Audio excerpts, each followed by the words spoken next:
back for another edition of Halo the Series Declassified. And this time we're joined by Cortana in the flesh. That's right, the wonderful Jen Taylor is stopping by for a visit.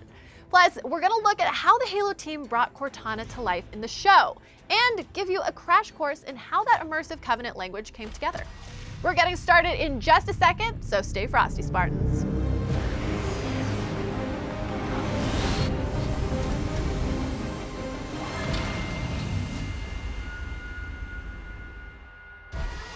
Welcome back to Reach, everybody. My name is Sydney Goodman, and this is Halo the Series Declassified. This is a critical stop on your journey through the show we've all been waiting so long for. We've got special guests, inside looks, and so much more coming your way. Before we start our dive into episode 4, though, we've got a special message from the AI who makes Skynet blush. Take it away, Cortana. Thank you, Sydney. This is a priority warning for viewers that there are going to be, what was it you called them? Oh, right, spoilers. Proceed with caution. Thank you, Cortana. She's right, there's gonna be spoilers galore throughout the episode because, you know, it is called Declassified. So go back and watch the latest episode if you haven't yet. But if you're ready to continue, we've got a real treat in store this week. Last episode, we met the one and only Cortana for the very first time, and well, I think it's safe to say that her relationship with the Master Chief is off to a rocky start. Take a look. No, I didn't summon you. Summon me. This is coming from inside you, Chief? Go away. AI off. I'm introducing myself to the rest of the team. Go disappear! Joining us today is the actor who has been behind Cortana since the very beginning, the incomparable Jen Taylor. Hey Jen, welcome to Declassified. Hi, thank you. What a thrill it is. Yeah, we're so happy to have you. Why don't we start right at the beginning?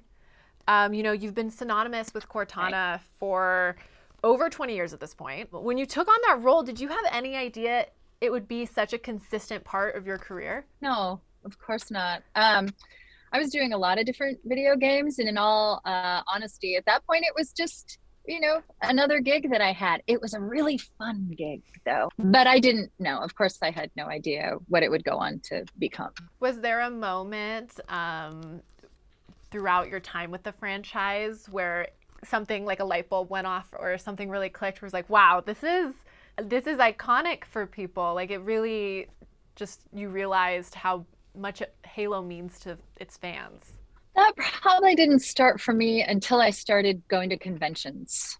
When fans would come up to me and say, this game literally saved my life, or I have, you know, loved you since I was 10 or whatever, you know, that was when I really started to understand how much it was affecting people. How has your approach to playing Cortana evolved over the years? How does playing the role in the TV series differ from playing it in the games?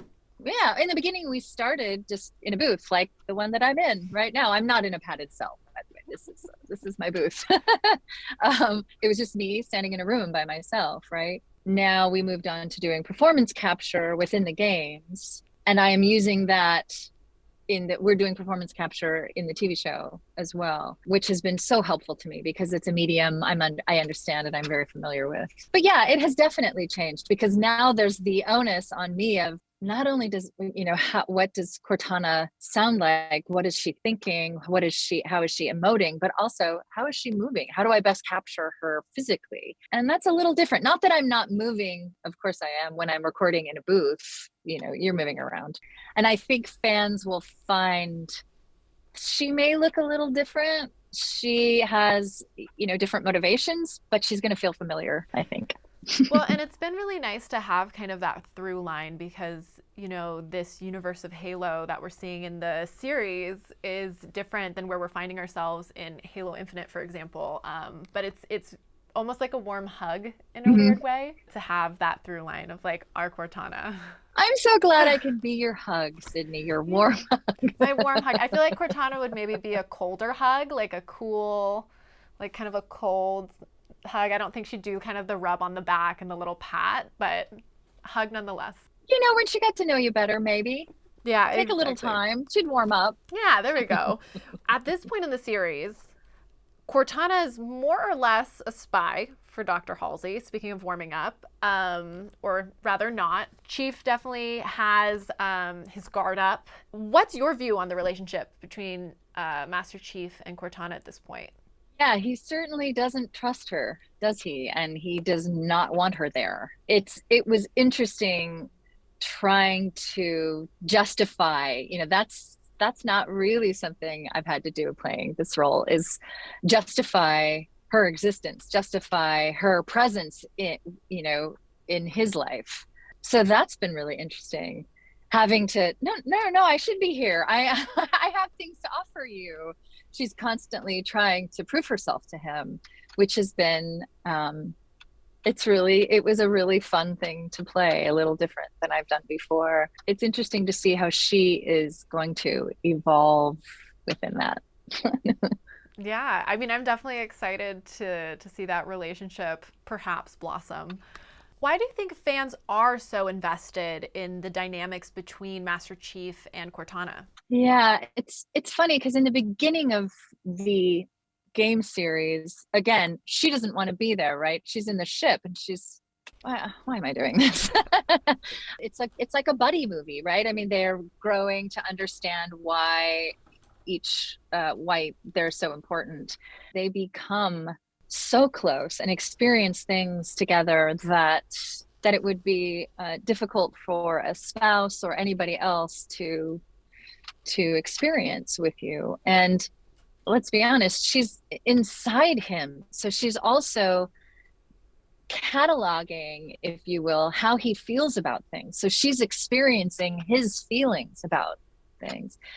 What a intimate relationship. I think it's so intense. That's got to be why people have fallen in love with them as a duo. There's so many beautiful aspects of their relationship. I'm not surprised that people have fallen in love with it. I have too, so I get it. Yeah, me as well. We're kind of ping-ponging between talking about, the legacy as well as the series, but let's go back to the series for a second. Right. So looking back on episode 3, one of my favorite Cortana moments so far was when she kind of just went ahead and introduced herself to Silver Team, much to Master Chief's chagrin. What is it like getting to play off of some of the new characters in the series? Oh, it's so fun. It's such a blast. I mean, that scene in particular was funny because I shot that by myself. I didn't get to, I think we had one day where Pablo actually was there, like in his jeans and a t-shirt or something, doing the scene. For me, I'm so delighted to work with female Spartans. That makes me really happy, to see these really strong women. And it's so strange to be like, just on a side note, walking around the set being the shortest, tiniest person, because they're all just so tall. It's lovely. I mean, I'm really enjoying diving into the new storyline as well. That's always fun. You got to be on set though. How was that? Yeah. So what we do is we film a couple episodes at a time. We call it a block, right? And so we would go through the block and I would be on set with everybody doing my stuff. I'm generally the only person in doing motion capture. And then I would step off of camera and do my scene exactly the way we had just done it off camera. So they're having to remember where I am. Generally, I'm not moving around that much, so it's not too hard, but they have to remember where I am and what I'm doing. And I have to memorize what everybody else is doing, but not be able to see them, which is a great technical challenge. At the end of the block, we have a day set aside just for motion capture. And it's just me in a warehouse by myself, going back over everything to make sure we got everything clean. But so it sounds like, if I'm understanding correctly, you get to watch the actors that are in the scene also with you do the scene. It's just you're not standing in the scene with them. Yes. Okay. We do the scene together, and I stand there and do the scene, and then once the cameras start rolling, I have to step away because they would have to paint me out, and that would take a lot of time. So I have to step away. And I'm generally just off camera. I'm right, I'm as close as I can get to the scene so that I can still be present and feel the energy and work the scene, right? Mm-hmm. I think about when you're watching scenes, like, where where was Jen hiding in each, that's the trick. Where was Jen hiding each time they shot the scene? There's one moment in particular where we're flying in a ship and I was actually outside of the ship, like outside of the window shooting, talking to Pablo and shooting my scene. So that was a really joyful moment. Like I'm outside on the window. Ah. A completely new viewing experience. So when I go back and rewatch the season, Right? I'll play my little "Where's Jen" hiding game.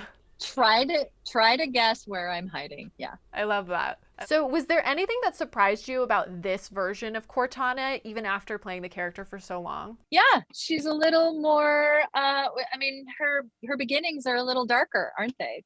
It's a different idea of why she's there and what she wants. I had to wrap my brain around that. That took me a little bit.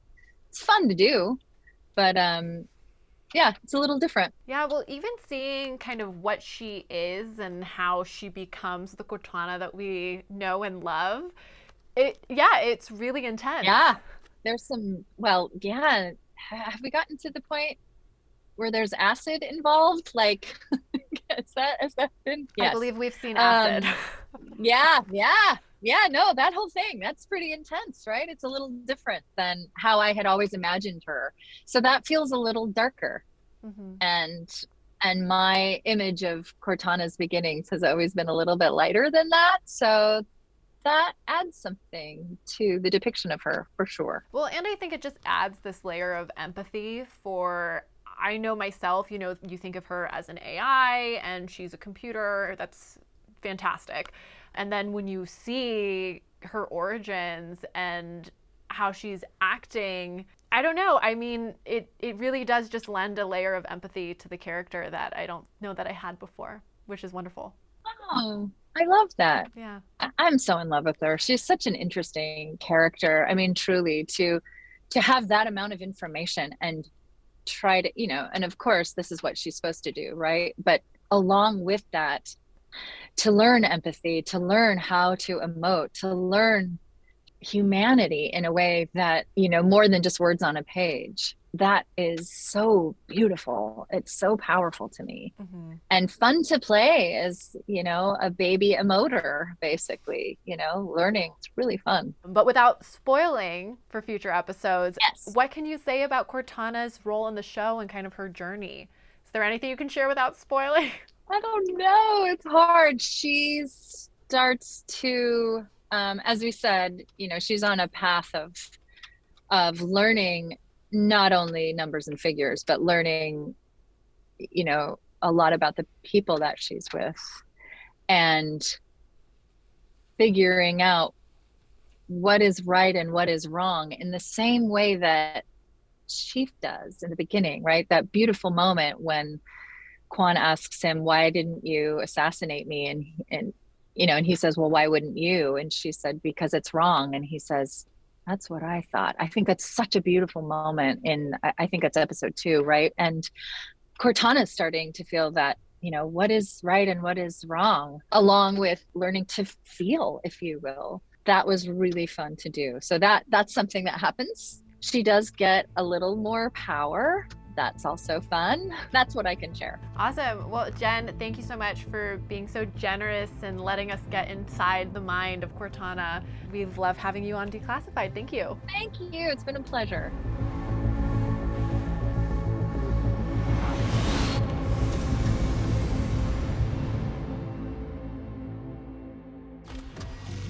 I am fluent in an immeasurable number of languages, but I understand it is more difficult for humans to adopt new dialects. With this in mind, I've prepared a crash course in the covenant language of Sangheili. Thinking caps on, recruits. Hi, my name is David Peterson, and I am a language creator here on Halo. Hi, my name is Carl Buck, and I have assisted David in language creation for Halo, the show. We're here today to teach you some Sangheili.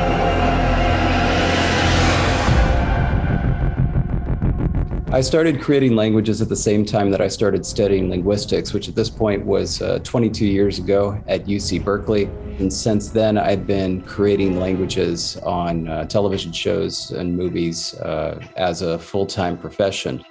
When I started work on Halo, I knew it was going to be a big project, and so I wanted to hire somebody that had experience both as a language creator and could bring something with their background. And so I hired Carl Buck to work with me, and it's just been tremendous. I met David through Twitter. There is a large language creation community, both on Twitter and other social media platforms. When he offered me the position, I took it quickly and gladly, because working on a project like this, while challenging, is also very rewarding to get to hear actors speak what we've created and worked hard on. It's very enjoyable.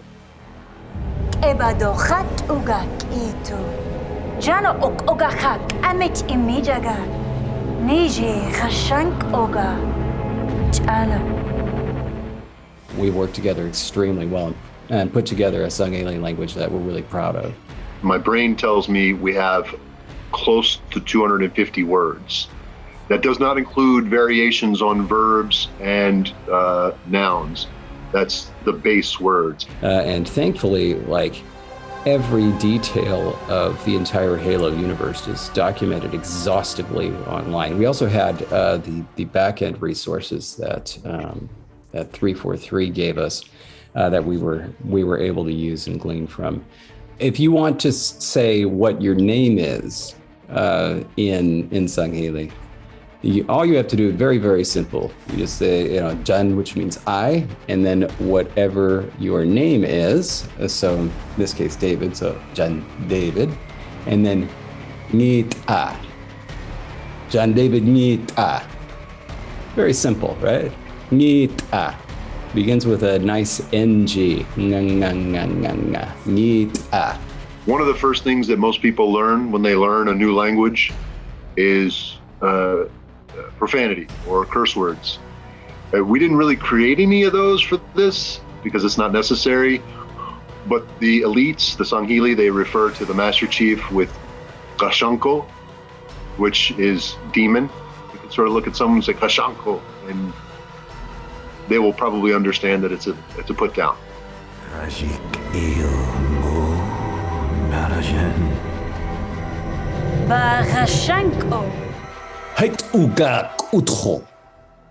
And that means from strength, fight. But basically, in English, it means fight with strength, but then it means like, It can mean hello or goodbye. There you go. Sort of like cheerio. It can be used coming or going. What other Sangheili words do you know? I think for me, hearing Charlie Murphy say John Mosikoya was really exciting. It was kind of like, wow, because I helped develop that phrase, and she says it so perfectly. Her pitch, her emphasis, her pronunciation, that really struck me. And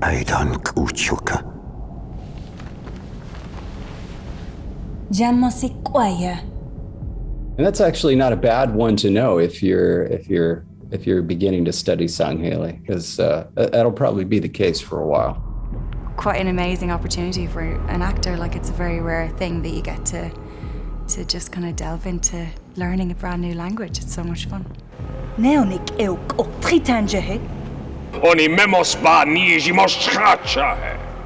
The first thing that happens is that we get a script or a script draft. And then, Carl and I both get the script. We take a look at it. We figure out the lines that we need to translate, and we would put together a document that we would work on together at the same time. Then we would decide whether we need to make new words or new word, and then we would go from there based on phonology and what other words we already have, etc. And so then Carl and I both get on the phone. We both have our Google Doc open, and we sit there together and we go and translate every single line together until we are happy with it and certain that what we've got is correct. At that point, then I go and record all the lines onto MP3. So each line, and I record it just the way it's supposed to be said. Here's what he's doing. Janorino nine waka wakijaga. Raji, keo janoni ne traiji, janorinoni. Raji, keo janoni ne traiji, janorinoni ne waka wakijaga. Raji, keo janoni ne traiji, janorinoni ne waka wakijaga. If I can, let me say something about Charlie Murphy first, because this for me was extraordinary. She basically had everything exactly right, exactly the way that I had recorded it, with little to no instruction. And she was like, "Well, do you have any notes?" And I'm like, "Well, no, that's just do it like that." I was stunned. That doesn't happen. I've worked on tons of shows. That doesn't happen. So I've been learning through phonetics, which is just so handy. And then he sent through sound bites of him doing it. So I've no excuses, basically. We had a lot of fun with this. There's no telling what kind of discussions or what kind of dialogue that we're going to end up translating. So if I was going to order a burger, I would say, "Dano mo'aba ani ro'ho ponzi," which is, I will eat a Moa burger. It seems there are some fans out there ready to make their excitement about Halo known. Patching them through now. I would define Master Chief as a leader, definitely someone to look up to.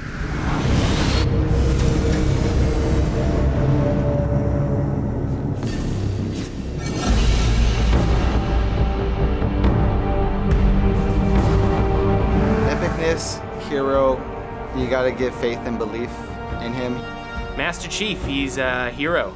He's brave. He is the secret weapon that the UNSC has against the Covenant.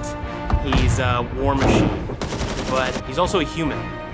You know, I think that's the important part. John is much more than a person. He is a Spartan. Spartans are superhuman super soldiers raised to be these ultimate weapons against insurrectionist threats, but later reused to save humanity. Huge, strong, very tall super soldier. John was enhanced and trained for one purpose, to fight for us. Definitely a guy that has been around for a very long time.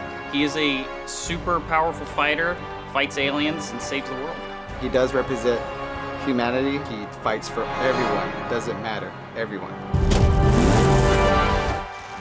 As much as we might wish it was possible, we're not quite at the stage of technology where we all have our own Cortanas embedded into our brains. Yet we see her come alive in the show. Here's a special look at how the visual effects wizards working on Halo the series made it all happen. We're treating each episode like a feature film. We're really doing 9 movies.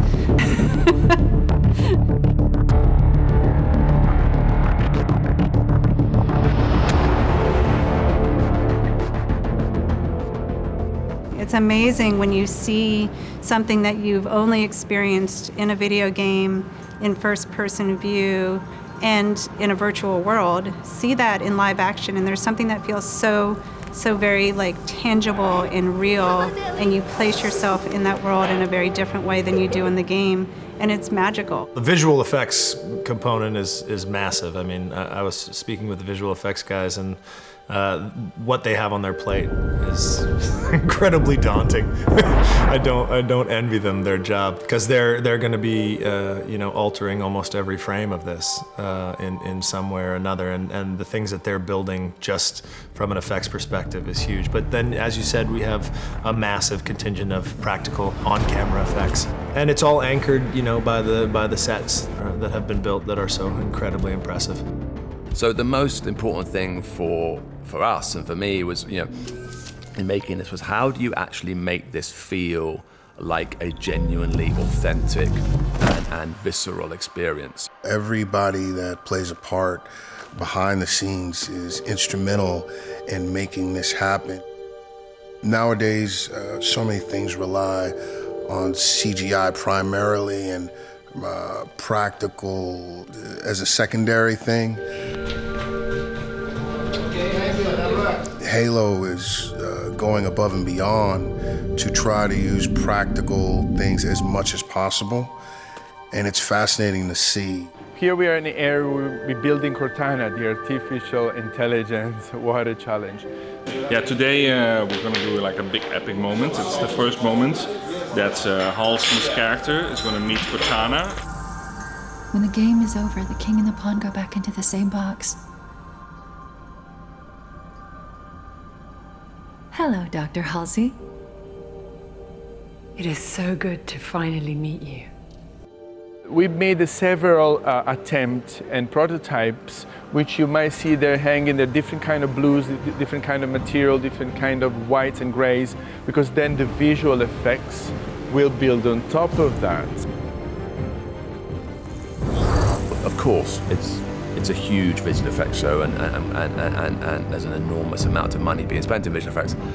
Today is such an epic day. There are so many layers with the VFX team in there, and the profits are manned by special effects people in suits. So, honor guards, can you go all the way back to the blue screen? Walk all the way back to the blue screen. It's just such an epic procedure to get going. So today we're going to cover it from every angle.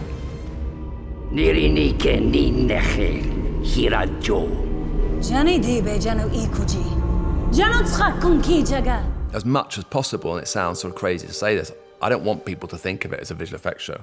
Ideally, they don't notice them. Wow. Okay.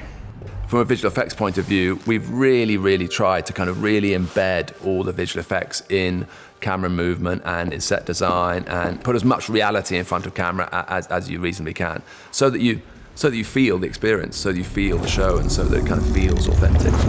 Yeah, it's a real feast and a spectacle. I look forward to working with you all.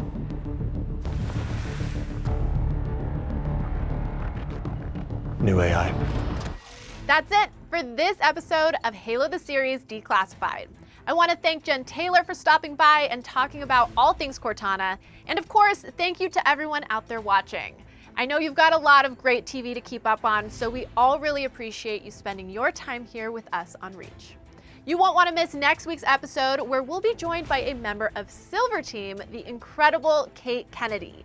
You know her as Kai-125, the Spartan who removed her pellet in this week's episode, so there's definitely plenty for us to talk about with her. And of course, you can stream new episodes of Halo every Thursday exclusively on Paramount+. Until next week, I'm Sydney Goodman. Thanks for watching. Spartans, dismissed. Once they've got the artifact out of the rock, our mission is to get it on board Pioneer as quickly as possible before the Covenant figures out we're here. As soon as the artifact is on board, Chief wants it up into slip space and on its way back to Reach. Hey, I want every Fennec. area of highest ground. Do you ever wonder what they want? Who? Covenant. They want what's in their cave. Yeah, but what do they really want? To kill us, like we want to kill them. Do you ever wonder why? No.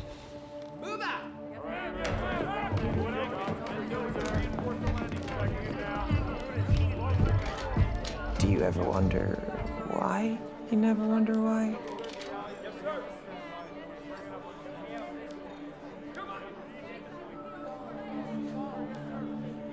I wonder if all that gun grease in your hair didn't seep down into your brain, asking me dumbass questions like that.